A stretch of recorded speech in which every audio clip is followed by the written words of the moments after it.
Hey, what's going on, guys? It's VenomousFatman here, the epic one here again with the Bit, the boys in the tube. I'm sitting down with Gene Hoyle from Nerd Nation, and we were just talking about kind of the origins, the beginnings of Nerd Nation, the podcast, talked about his origins as the comics. Now, towards the end of the last part, we were getting into a little bit more of convention stuff, but we're going to kind of really explore it in depth now. So, Gene, with all the stuff that you've been doing with the podcast for for as long as you've been doing it, tell us a little bit about what's the cool thing about going to a convention, and why is it that everybody at some point should go to a convention in their lifetime if they're a comic book fan or a pop culture fan? Well, conventions offer something that if you're a huge fan, a nerd, whatever you want to call it, there's something there. It's like going home because it's awesome. You can actually walk around and walk right up to people you've never met before and dive into a discussion about the Avengers movie or the new issue of Amazing Spider-Man or the DC reboot, any of that stuff, and people just talk to you. It's a very good feeling of community. Um, it's terrific, and you get to meet all your heroes. All the writers and artists of your favorite books. It's amazing. It's the best thing ever. I mean, I really can't describe it any other way than that. It's like going home. That's pretty cool. So I was going through some of your YouTube videos and stuff. If you guys want to check out Nerd Nation's YouTube channel, it's Nerd Nation 2012 on YouTube. And you guys got some footage, at MegaCon last year of when Stan Lee actually appeared at MegaCon. So tell us a little bit about, what's it like, because I know I've experienced, him being around. I saw him at New York Comic Con and I saw him at San Diego Comic Con. But what's it like to kind of, see like a guy that pretty much shaped a lot of what Marvel Comics really is for like the first time? Oh, it's really wild. Meeting Stan is huge for me because I grew up with Marvel and DC, but a lot of Marvel stuff, and I almost had a complete run of Amazing Spider-Man at one point.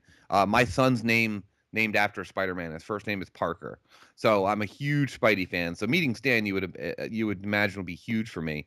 Not this past year, but the year before that, I actually paid for the Stanley VIP package, so I got to meet the man face to face. He autographed something. I have a picture with him, and it was definitely an experience I'll never ever forget. I'm glad I was able to do it.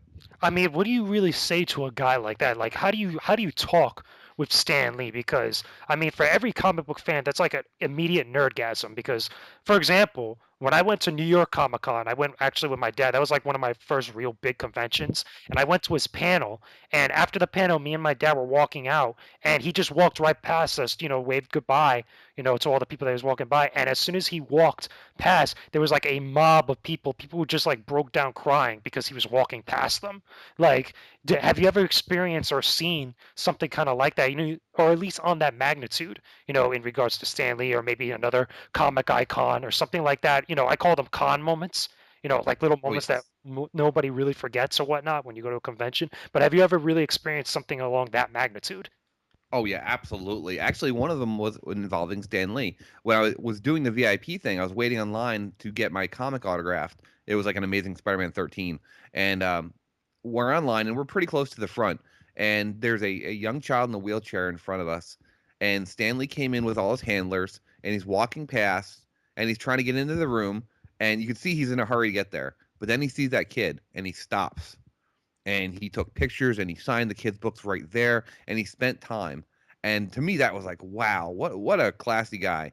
He takes time out for that kid, and he didn't have to. He could have gone in there and made the kid come in and do the whole deal, but that for me was a huge one. I think I had a real nerdgasm this last year at MegaCon. I ran into to Dan Jurgens, the guy that killed Superman. So Yep. I actually got him to do a bumper for the show. One of those, I'm Dan Jurgens, and you're listening to Nerd Nation, one of those Cool. deals. And oh, it was amazing. Oh, I'll tell you what, I had a kind of a con moment, but it wasn't at a con this past week. Oh, tell us, please. At Free Comic Day, my buddy Seek, who's the co host of the show, he works over at Golden Apple Comics in Los Angeles. And there's a celebrity signing there for Free Comic Day. And he got her to do a bumper for the show, and he sent it to me, and it's one of my big all time favorite celebrities. And hearing her say "You're listening to Nerd Nation" killed me. It was Felicia Day. Oh, wow. That's pretty Ah, cool. yeah. There's definitely some reaction there, and I wasn't even in the room. So That's interesting. So we're talking about conventions. I mean, you can't talk about conventions without talking about San Diego Comic Con. That's like, what Mecca is to Muslims. That's what comic fans have. That's like our mecca. You know, once in our lifetime, we have to go there. So tell us a little bit, because I know you were telling me earlier you haven't been to San Diego Comic Con yet, but you're planning on going really soon. So tell us a little bit about, your ideas or your outlook on San Diego Comic Con. Well, to me, San Diego's always been the big show. You know, if you get there, then you're done. That's the again the mecca. You're right. It's something since I was a kid, back when it was a much smaller show than it's become today. I've always wanted to go, and it's just never happened between financial things and work obligations. And it just so happened that the right chips fell in place that we're actually going this year, this July. And wow, I mean, again, it's everything's there. There's going to be this year. It'll probably be a huge appearance with like Dark Knight stuff. There's going to be all sorts of wild stuff going on, and it's going to be a lifetime. It's a bucket list thing, and I'm glad I'm finally able to do it. Myself and my buddy Jack and my co-host who lives out there. We're all going to be there, and we're going to rock the place. Yeah, I mean, I've been to San Diego Comic Con once, and it's just like it's literally anything you could think of. If you're a nerd or if you're a geek or you love pop culture or anything, it just literally blows you away. Like I was telling Gene earlier that when I went to San Diego Comic Con, I went to a 7-Eleven, and the guys that were there shopping for stuff were talking in Klingon. Like you see things like that that is like completely, it throws you for a loop because it's accepted and it's just overall just cool. So I mean, what type of things are you going to be looking forward to or looking for actively when you go to San Diego Comic Con this year? Well, I have a few goals. Actually, I have a large list of goals, stuff I want to accomplish, people I want to meet. There's an amazing guest list this year. Of course, there always is. It's Comic Con. I'm going to treat this like it's my only chance to go because you never know. It might be my only chance to go. So I'm going to try to get all the experiences in. I want to attend one panel in Hall H. I don't care what it is, but I need to be in Hall H because Hmm. that's where the big panels are. I have to do that once. There's some people I want to meet. I think I'm going to make an effort to meet Jim Lee because he'll be there. Um, man, there's so much. John Romita Jr. is going to be there. James Robinson, who is the author of the current Earth 2 book that DC just put out, which blew me away and I love. Um, Nice. yeah, I could go on for hours, but I want to take in the whole experience. There's a movie premiering Oh yeah, Thursday night. Noobs. I think no, it's not Noobs. I forgot. Damn, I forgot Well, which one there's exactly. a few. There's a bunch of stuff going on, but this one is actually outside of the theater or outside of the convention center. The first night of the con, like 8 blocks down, there's a Star Trek movie called Trek Nation, Oh yeah, you're which right. yeah, which is being done by Rod Roddenberry. I was able to get some tickets for me and my buddies. Ooh, So nice. after Thursday at Comic Con, we're gonna shoot down the road, go see Trek Nation, and stuff like that I like to do. There's a lot of events outside the convention center after hours. Make sure you grab a Ractigino when you go because that's like the staple Star Trek drink for this. Absolutely. I mean, there's a lot of stuff. I mean, before we kind of get towards the tail end of this part of the interview, let's talk about another thing about conventions. Besides what's going on inside the convention, what's going on outside the convention, which is some crazy parties. Like when I went to San Diego Comic Con, I went to an EA party or like a little EA event where they were just giving away free stuff like T-shirts. I got to play some of the latest video games that were coming from EA at the time. Like I don't know if necessarily they do it at a lot of other conventions. I haven't really seen it myself yet, but like, talk a little bit about, what's your experience with stuff going on outside of like the main convention of whatever convention that you go to.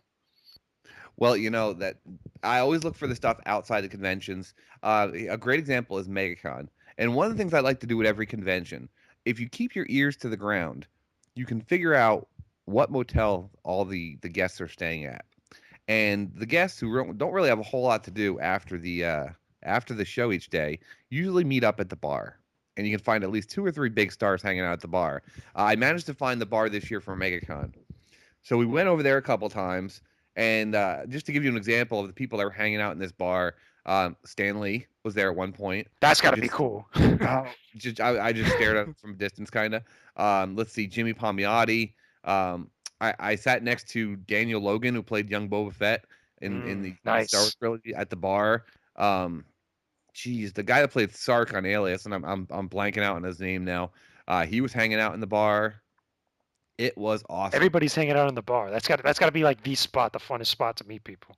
Well, see, that's the trick. You find out where those guests are staying, and you go there and you just chill out. You get a lot of opportunities. George Perez was hanging out. Tim Russ, Cool. Tuvok from Voyager, he was there. Nice. Yep. That's pretty cool. And then finally, before we kind of go into the next part three, let's talk about swag. I know it's a term that's played out, in many different instances, but when it comes to conventions, when it comes to nerd culture, when it comes to comic culture, swag is like your in thing. When you go to any convention, you're always looking for swag, like free bags, stuff, free goodies. What's your experience with swag? I love the swag. Um, whatever I can get my hands on, wow. I know at MegaCon I walked away with just bags full of stuff people were giving, and it depends on the quality of the swag as where you're going. I know San Diego has the best Oh yeah. swag Oh ever. my God. It's like when I went, I literally came up with like it had to be like 6 or 7 bags worth of stuff. Oh yes, and I remember getting some movie posters. I have a Captain America and a Thor poster from MegaCon, and geez, free comics, I know all sorts. sometimes they give away like when I went to San Diego Comic Con, they were giving away free UMDs for the PSP. I mean, they give Uh, away some cool stuff just in general at all conventions for the most part. Oh yeah, I've never been to a convention that they haven't given away free stuff. In fact, even the small con I was talking about here in West Palm, PalmCon, uh, people are giving away stuff there. Awesome. So anyway, we're gonna wrap this part up. We're gonna get into part three with some more deeper stuff we're gonna talk about. Be sure to check out the next part, guys, of the interview as I continue to sit down with Gene Hoyle from Nerd Nation. We'll talk to you all in a bit, people.